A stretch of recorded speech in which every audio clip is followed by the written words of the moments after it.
Yo, bend your mind, it's time to X-time. Explore Miss B in the house, dropping knowledge ain't a chore. Grammar to giggles, we keeping it tight. Every sentence got swagger, every comma got bite. Words come to life when you vibe with me.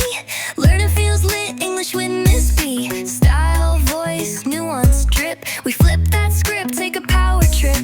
Grammar's got grit and punctuation bites. We battle with verbs and soar through the night. So raise your pens and let's ignite. With Miss B, we'll write it right. English with Miss B. Say it loud, set your writing free.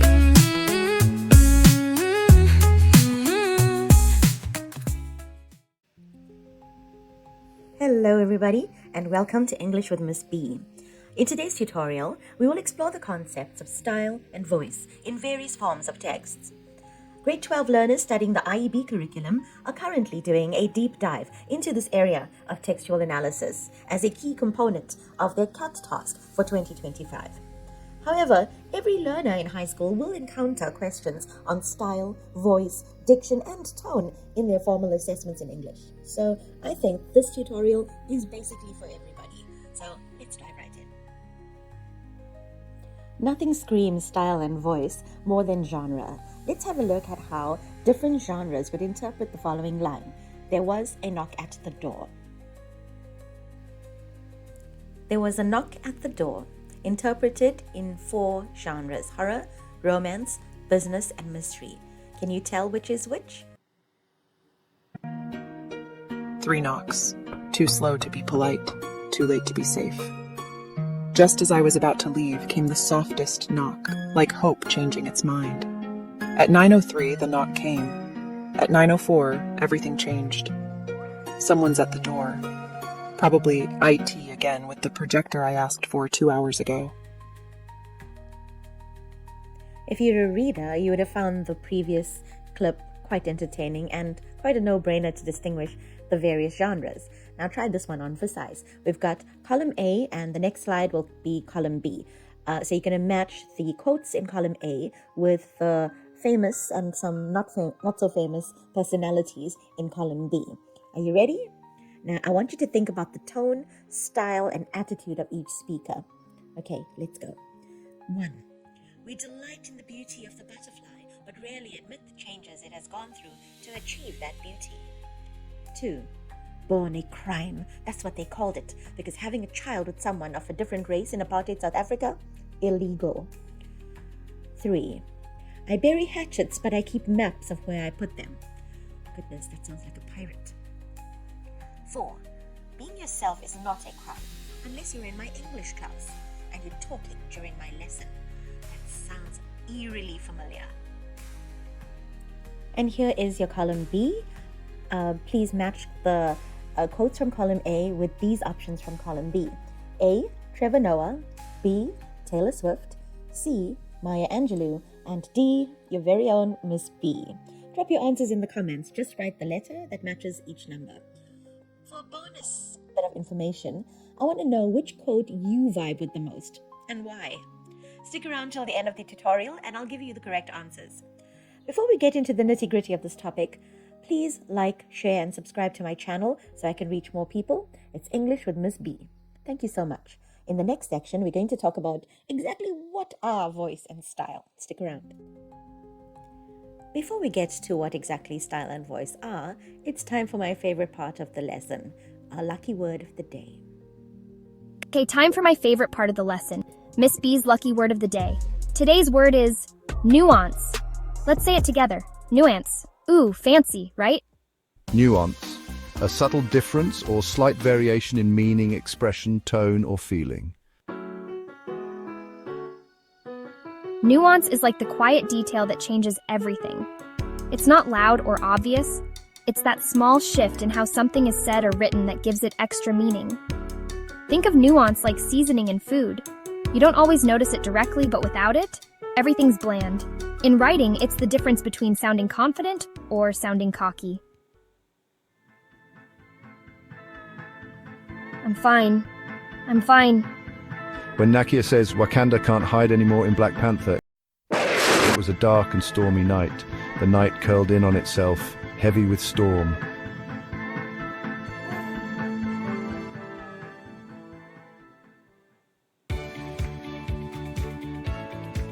Now listen closely. I'm going to sneak the word nuance into my lesson a few times, like little ladybug footprints scattered throughout. How many times do I use it? Drop your guess in the comments. So, I might have been overzealous in experimenting with in-video AI. That video clip was downright bizarre. Did you notice that little kid with 2 pupils in each eye? Weird. But I am going to be using the word nuance several times, and I want you to listen out for that and write down the number of times you think I've used the word in the comments below. I'm not trying to test whether you're all listening or not. I mean, would I do that?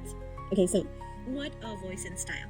I want you to think of voice as the personality in writing, and style is how you say it. So your word choices, your sentence structure, the rhythm of your writing, even things like punctuation, your use of punctuation, the length of your sentences. All of these feature in creating your unique style.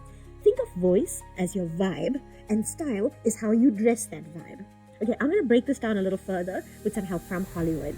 And I mean, we're talking some serious screen presence here. We're going to look at how voice and style show up in film characters. And, spoiler alert, it's not just about what they say, but how they say it. And also how they show up in the scenes themselves. So we're going to be looking at 2 video clips about characters who play the roles of drivers. And we're going to get back into what you were able to pick up about their style and voice. In this comparative study, there are no nuances here. They are completely opposed. So the first clip is about Belle's character in Taxi, played by Queen Latifah. And just have a look at her amazing style and voice here. Hey, what the hell is your problem? Cabby, I need to get to JFK in 15 minutes. $100 I make it. Woo. Done. That was the supremely talented Queen Latifah playing the role of Belle in the movie Taxi. Now, the character's voice is bold, funny, confident, street smart, and warm, and her speaking style is characterized by the use of urban slang, punchy sentences, a lot of expression, and a good dose of sarcasm. Visually, her style is comfortable, sporty, with loud prints. These reflect her big personality.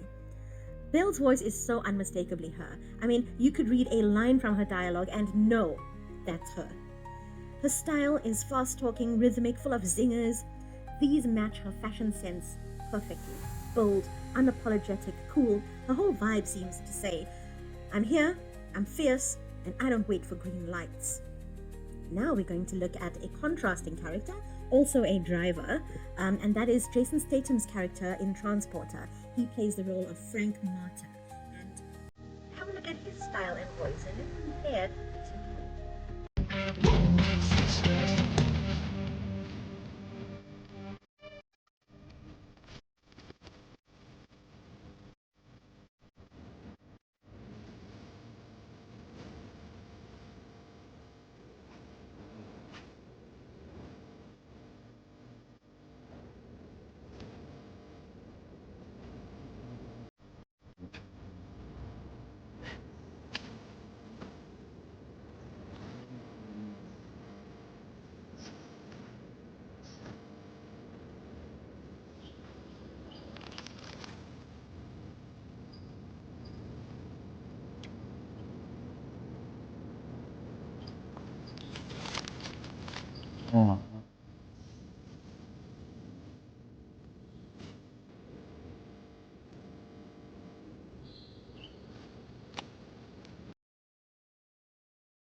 A key takeaway from watching these 2 videos is that voice is the core, it's the consistent who behind the words, and style is the how, and it can shift depending on your audience, purpose, or even mood.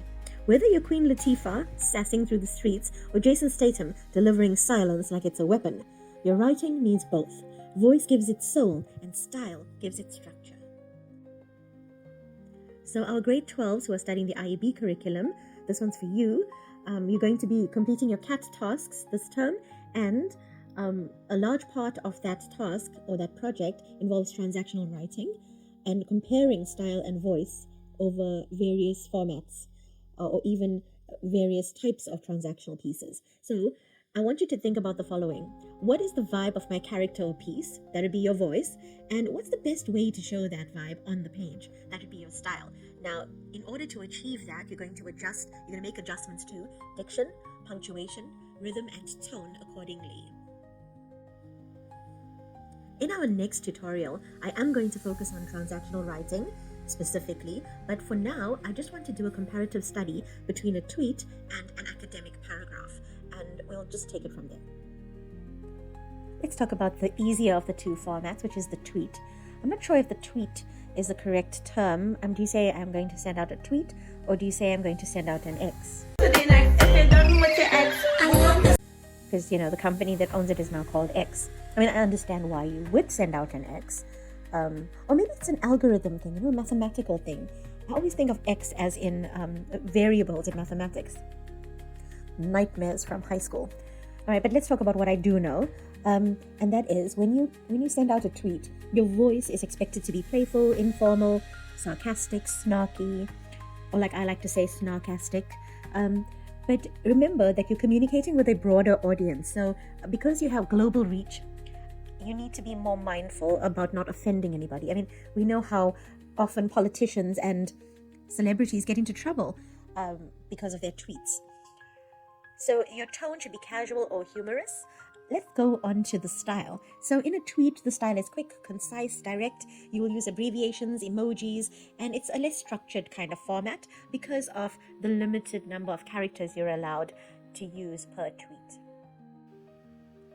Moving on to the academic paragraph, the all-important academic paragraph. It is by far the creme de la creme of all writing formats, and if you perfect the academic paragraph, you can safely say you have arrived as a student of English. So the most important characteristic, I suppose, of academic writing is the formal register. Okay, you have to use the formal register. That means you've got to eliminate the use of personal pronouns. Try to write in the passive voice. Remember to be objective, speak authoritatively, and the entire assessment, the entire rubric is based on your factual delivery and neutral tone when it comes to the academic paragraph. Now we move on to the style you're expected to write in. So the academic paragraph, oh my word, this word is so loaded. When you look at the word complex, learners automatically think that they've got to make their paragraph sound really complicated in order to get a really good mark. But that's not the case at all. The reason we say that it's more complex is because you will be using longer sentences and you will be using specific terminology that might need to be unpacked, like jargon of sorts. So that's the reason why we say it's more complex. It doesn't necessarily mean you've got to overcomplicate something that can be presented simply and concisely. Remember to use a more formal structure. Now, in the IEB curriculum, we favor the peel structure, where you have your point, your evidence and explanation, and you link it all to that main point once again. But we will talk more about academic writing when we discuss the literary paragraph, the literature essay. That's a few lessons from now. But for now, it's important to understand the difference between the voice and style that is used in an academic paragraph with the voice and style that you're expected to use when you write something informally, like with a tweet, for instance. Milli Vanilli, Blame It on the Rain. What a blast from the past. So it's not just musos who are inspired by the rain elements. Writers take great inspiration from rain, storms, and all kinds of elements. But today, we're going to center our focus on the voice and style of the poet, the dramatist, and the skeptic, or somebody who's really sarcastic. The poet, one of my favorite types of people. Alright, so the poetic voice might see rain as a soft symphony of droplets against the earth, a gentle dance of nature. And with the voice comes the following style. They will use rich imagery, metaphors, and flowing rhythm in their writing. And that's what makes them so special. Then we get to the dramatic voice, probably adopted by playwrights and screenplay writers, and they would describe the rain as a relentless torrent smashing down upon the streets like nature's fury unleashed. So lots of hyperbole, powerful adjectives, short, punchy sentences and sharp sentences as well. So those are the tools in the grammatist's toolbox in creating their style and voice. The sarcastic voice. This used to be my favorite voice until my dad kept harping on the fact that sarcasm is considered to be the lowest form of wit. I still enjoy it all the same though. So a sarcastic voice might perceive the rain or interpret rain to sound like, "Oh look, rain, what a wonderful surprise. Just what we needed to finish off this perfect day." So the style, conversational tone, and they might use irony as well. All right, now that we've had a glimpse of what voice and style looks like according to various moods and writing styles and personalities as well, we can understand then that voice is like your soul, while style is the way you express it in words. And the best writing uses both in harmony. The right voice to convey the message and the right style to present it. Now, we're going to use a different example in this section. When writing an essay on a topic like climate change, the voice might be passionate and persuasive, making the reader feel strongly about the issue, while the style will determine whether it reads like an emotional appeal. Think Belle from Taxi, Queen Latifah's character from earlier in the tutorial, where there's lots of emotive language and imagery being used. Or it might read like a logical, well-reasoned argument. I'm thinking The Transporter, Jason Statham's character, with clear organization and formal language. So part of the CAT component for this year, for the IEB learners in grade 12, consists of comparative study and comparative writing using voice and style. So you'll be given an article or a transactional writing piece that's already been written, and you're going to have to write another transactional writing piece on the same topic. Maybe your voice will be different, your perspective might be different, the format of the transactional will definitely be different. And then the second thing you're going to have to do is explain what has changed between your text and the text you were presented with. What are the words that were different? What tools were used? What's the style? What are the stylistic differences between the two texts? So, in view of that, I asked ChatGPT to generate 2 types of text based on the whole climate change topic, and this is what it came up with. So the prompt was, it's not a well-contrived prompt, but I didn't want to give you any ideas about how to create a foolproof prompt. Maybe I'll do a lesson on that later. Write an essay of about 200 words on climate change. The voice should be passionate and persuasive, making the reader feel strongly about the issue. And ChatGPT said, "Climate change is not a distant threat. It is a crisis unfolding right before our eyes. Every devastating hurricane, relentless wildfire, and rising sea level shouts a warning that we can no longer ignore. Our planet, the only home we have, is heating up at an alarming rate because of human actions. Fossil fuels, deforestation, and pollution are accelerating a disaster that will touch every life on Earth." The essay goes on to say, "We must act now. Climate change is not just about polar bears or faraway islands. It's about our communities, our food, our water, and our future. Imagine a world where clean air is a memory, where fertile lands turn to dust, and where millions are forced to flee their homes because of unlivable conditions. That world is closer than we think, unless we change course. The good news is that we are not powerless. Every small action, voting for green policies, using renewable energy, planting trees, reducing waste, adds up to a global movement of hope. We must raise our voices, demand accountability, and make sustainable choices. Our children deserve a thriving planet, not the broken pieces of one we were too careless to save. The time to fight for our future is now." So in this first iteration of the essay, generated by ChatGPT, we see that the style and voice reminds us of the character of Belle, Queen Latifah's character Belle from Taxi, the movie Taxi. So let's see how ChatGPT has achieved this. Firstly, the voice is informal, conversational, but it's more in terms of guilt-tripping. Notice the use of inclusive pronouns such as we and our, the use of hyperbole. Notice the rule of 3 as well. Actually, it's more like the rule of 4. If you look at the word our, it's been repeated 4 times instead of the usual 3 for emphasis. You'll find that there is a bit of gaslighting, as my son would call it. Our children deserve a thriving planet, not the broken pieces of one we were too careless to save. That sounds so much like Belle from the movie Taxi. Now, how can we transform this essay, which is informal, persuasive, highly emotive, lots of guilt tripping, to one that is more logical and, something that reminds us of Jason Statham's character in the movie The Transporter? So let's see what ChatGPT can come up with, and then we can compare and contrast the two essays. So this was my prompt to ChatGPT. Please excuse the crudeness of the prompt. Now, change the voice and style to create logical, well-reasoned argument. Oh my goodness, I didn't even word that properly. With clear organization and formal language based on the same topic and information above. So here's the response. Climate change is one of the greatest challenges facing humanity. Human activities, particularly the burning of fossil fuels and deforestation, are driving global temperatures higher, leading to severe weather events, rising sea levels, and environmental degradation.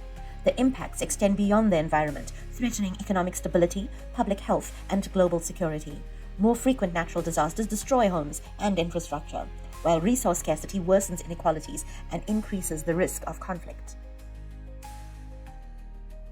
Despite the urgency, solutions exist. Transitioning to renewable energy, adopting sustainable practices, and enforcing environmental regulations can significantly reduce future harm. Individual actions such as conserving energy, reducing waste, and supporting green initiatives also contribute to meaningful change.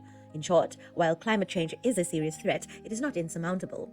Immediate collective action is essential to protect the planet and ensure a livable future for generations to come. Now, I can just hear this in Jason Statham's voice from the movie Transporter. Now, how has ChatGPT achieved this? The use of academic language, the lack of fluff, and while it is persuasive to a certain extent, it's more factual and logically presented. You'll notice that the use of the diction here does not have too many words that are given to interpretation. So they're factual and neutral. And that's the kind of neutrality I was talking about when we were discussing the academic paragraph earlier. So this is a typical example of how to write in an academic sort of manner with an academic style and voice. And just think Jason Statham's character. I think it's time we did a quick recap. So in summation of this section, when we do a comparative study between voice and style, we can identify that voice is the writer's personality or tone, while style is the method or manner in which the message is conveyed. The focus of voice would be to convey how the writer feels and how they express themselves, while the style focuses on how the writer chooses to present their ideas, so the tools that they've used in crafting their voice. So what voice affects is the emotions of the reader, the mood. It also conveys the emotions of the writer and their mood. It conveys or it creates an engagement between the written text or the writer and the reader. The style affects the structure of the essay or the text itself, the clarity, and its readability. Okay, remember also that the style could either be informative or persuasive or serve some other function. Okay, now the examples of how we would describe voice would be casual, formal, sarcastic, humorous, and the style would be simple or simplistic, complex or complicated, short sentences, long sentences, concise. You could also think about the use of irony, the use of slang, the use of word connotations. All of that falls under the realm of style. Right, now we're going to move on to a little more detail. I think I am going to send a little worksheet in the description box for you to download based on these notes.